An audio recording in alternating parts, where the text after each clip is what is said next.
I guess I don't really teach.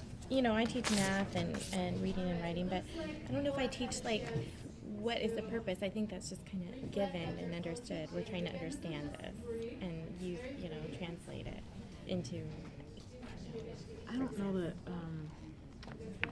determining the reading purpose can be fundamental to which reading strategies you would use, but really, the purposes are to get information, to understand an argument, voter's pamphlet type thing.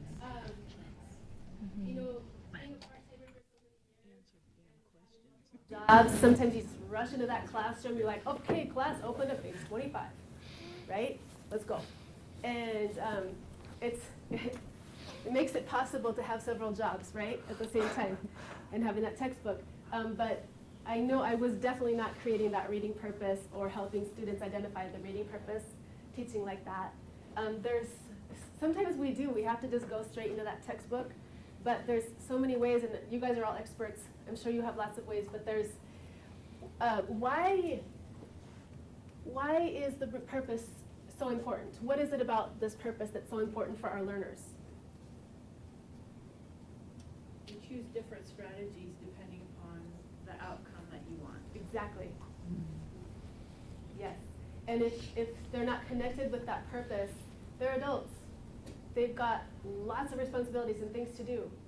And if it's not right there, they might not engage. And then the time is kind of wasted. Can be. Anybody else? Why is that purpose so important?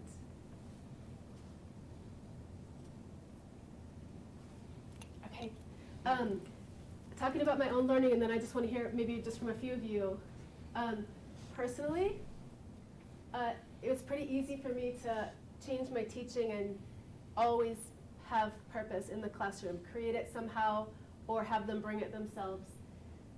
I've got a growing list of tools that I share with students in my toolbox.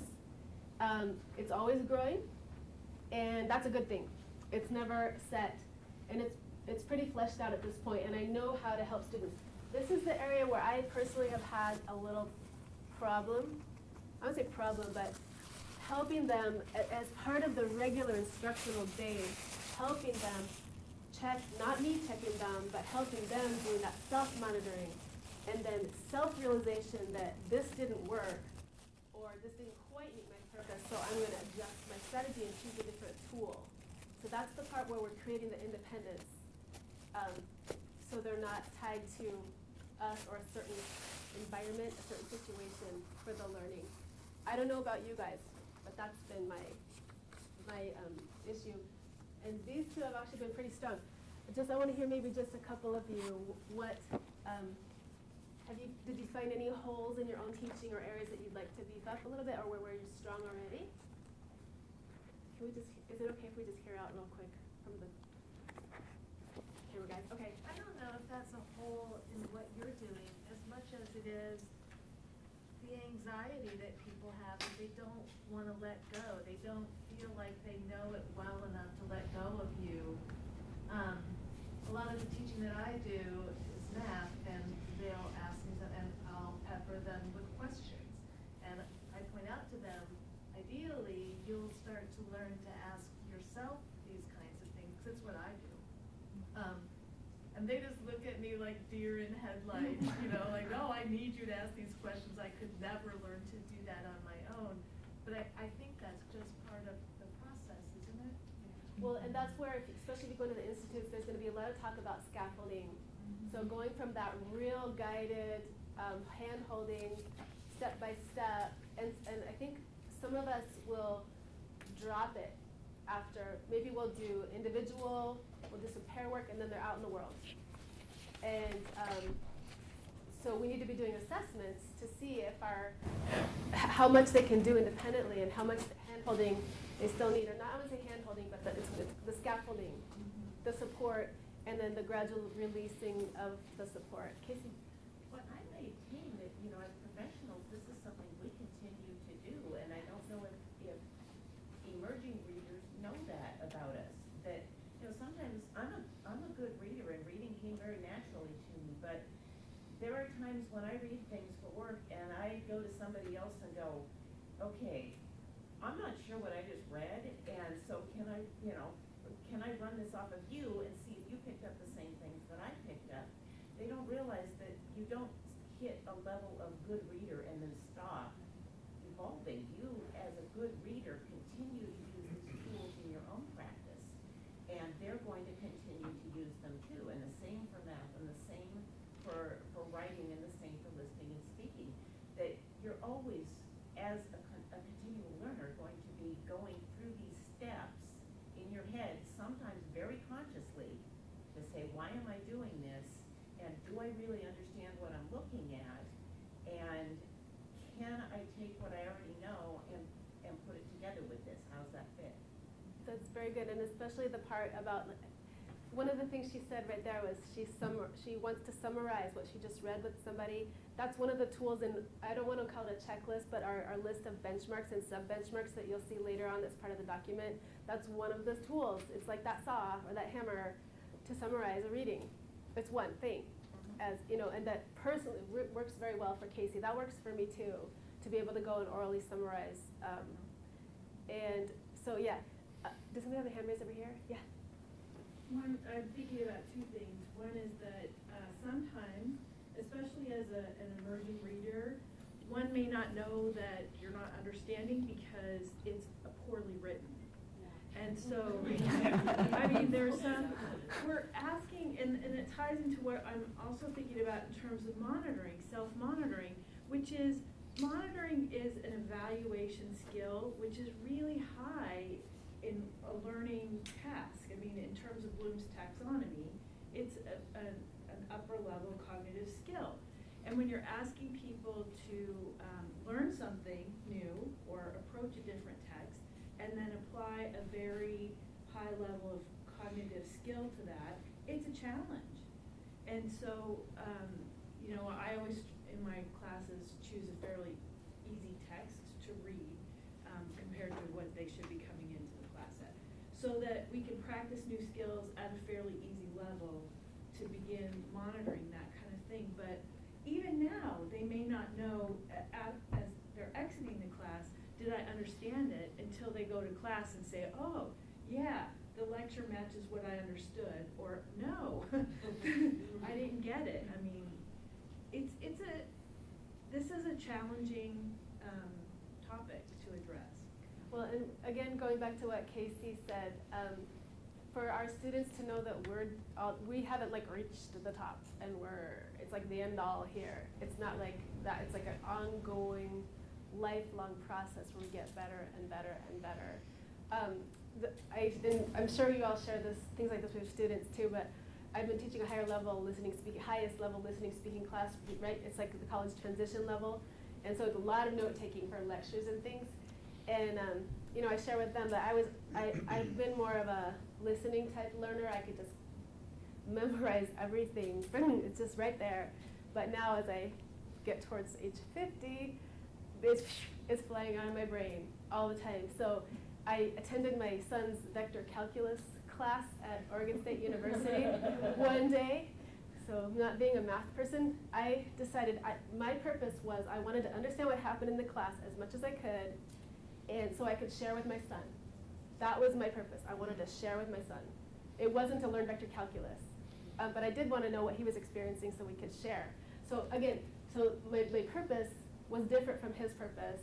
It was the same class.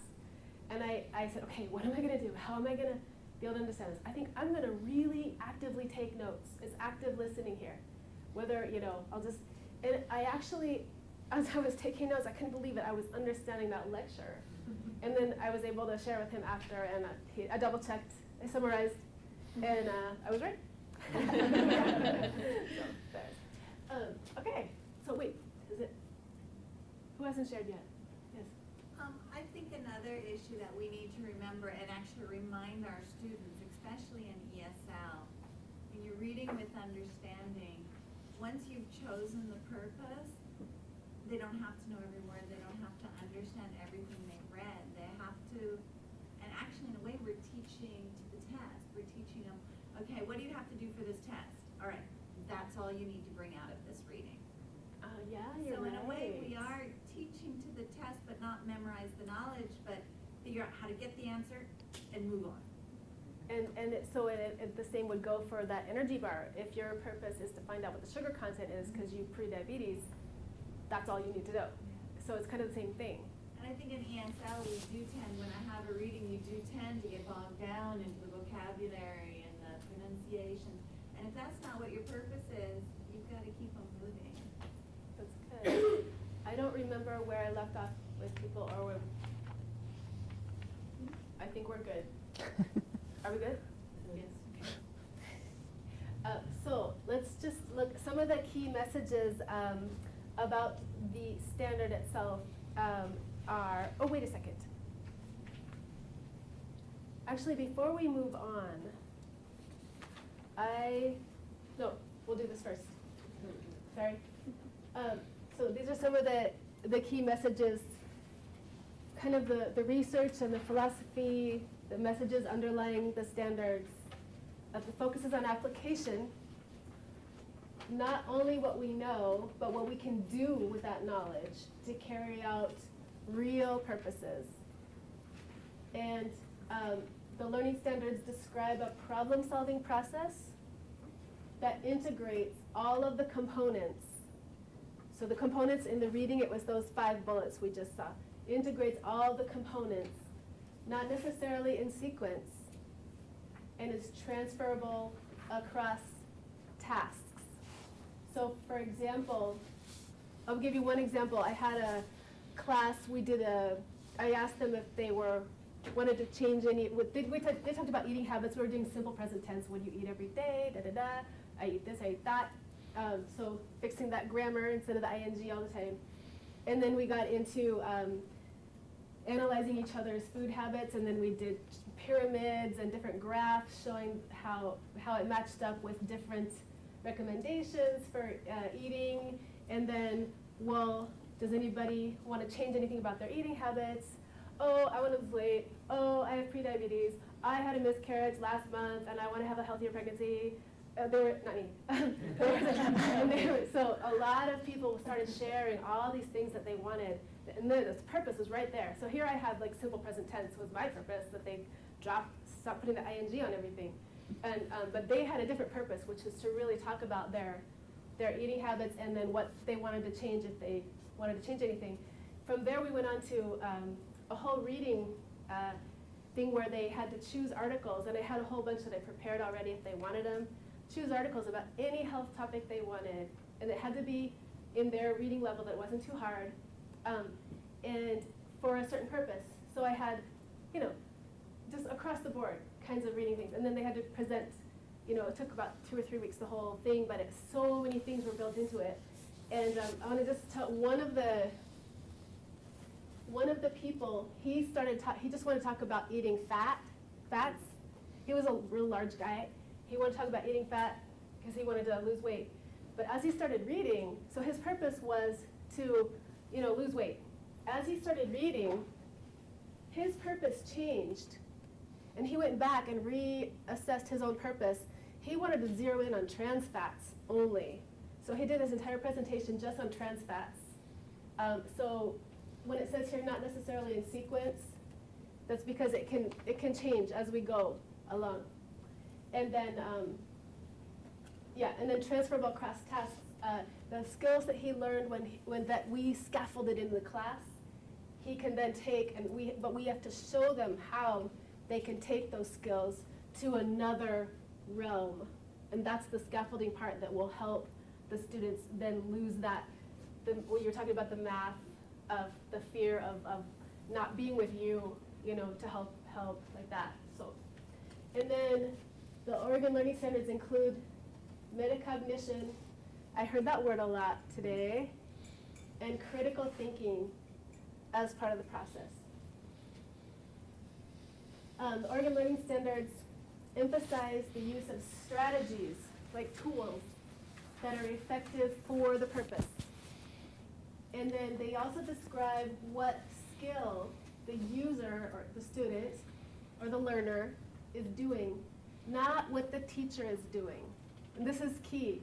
Everything about the learning standards is the learner's process, not us giving things. We're helping, we're facilitating only. And the Oregon Learning Standards are grounded in research, in the content areas, and in cognitive science. So, Can I interrupt you and ask Yeah. a question? Mhm. So this is a little bit generalized, but I know that these are focused in ESL and ABE and GED and all of those alphabet soups.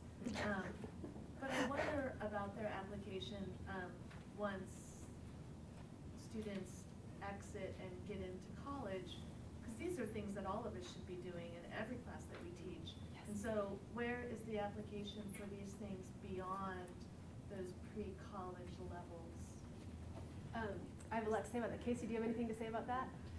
Yeah, I think this is where we want to make sure that people internalize this.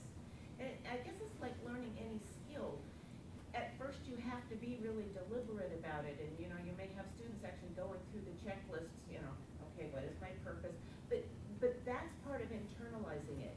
And I think as they move through their college or their career experience, they're going to come back to this and say, okay, why am I doing what I'm doing?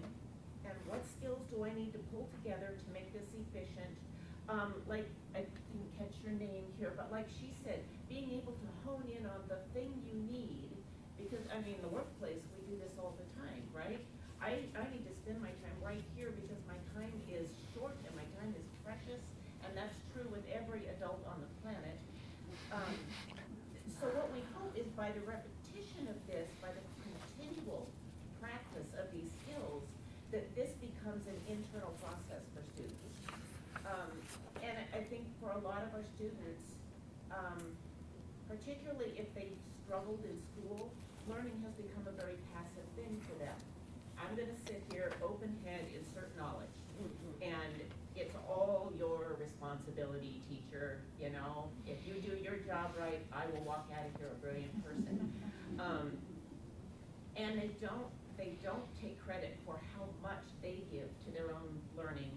They don't take responsibility in a lot of cases for the things that they could be doing that would help them learn in the future.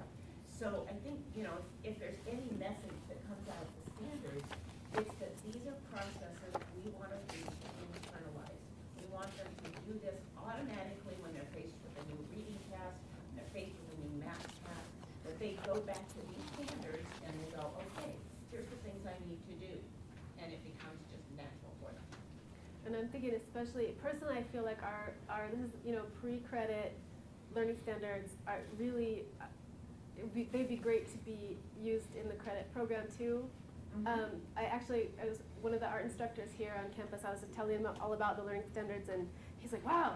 He's like, I need to use that. He needs some reading vocabulary strategies for his students, but he wanted to be using it too. I really think it'd be valuable, especially at community college, you know, because we have, this is the place where people can go to reinvent themselves or gain more skills.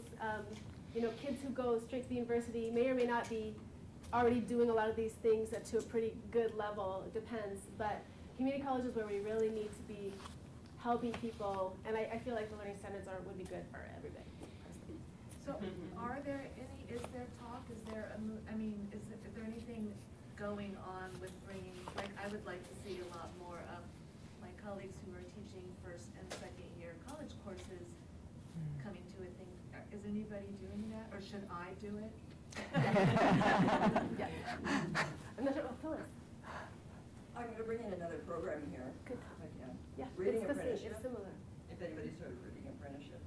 And it's actually, I can't address the whole thing, as I've had the training and I've implemented it, folded it into the, cookie dough of my classes. But it addresses metacognition. It addresses how we think about thinking, how we think about learning. How we think about thinking about learning. Okay, so what I do in my college level credit class is transferable, is I do a simple presentation. Okay, you guys, and mainly I'm an encourager, secondarily a teacher, which most of you are, I'm sure. So I said, okay, you guys, this is what you already do. It's this set of skills, and we have this little metacognitive bookmark thing, It's like, when you're reading, whatever experience you are, this is what you're predicting, this is what you're questioning, this is where you're falling asleep, right? This is where you're doing a specific set of skills that are metacognitive, that you learn when you're a little kid. When we first start to learn, you know. And so it's to encourage them to bring those forward for a little while, to remember they have these skills. Here's some more for this class, and then keep this bookmark in your, so it can be presented in a more sophisticated way, in a simpler way. So anyway, there's my little promotion. Thanks.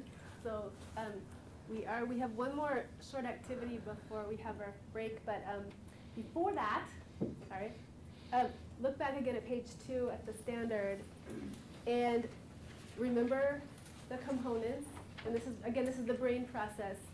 Then I'd like you to choose one of the others. You can do math, listen, or speak. Choose one of the other frameworks. Open also to page 2, and see what's similar. You'll see the words are different, but see what's similar between page 2 of the reading and page 2 of the other framework that you're looking at.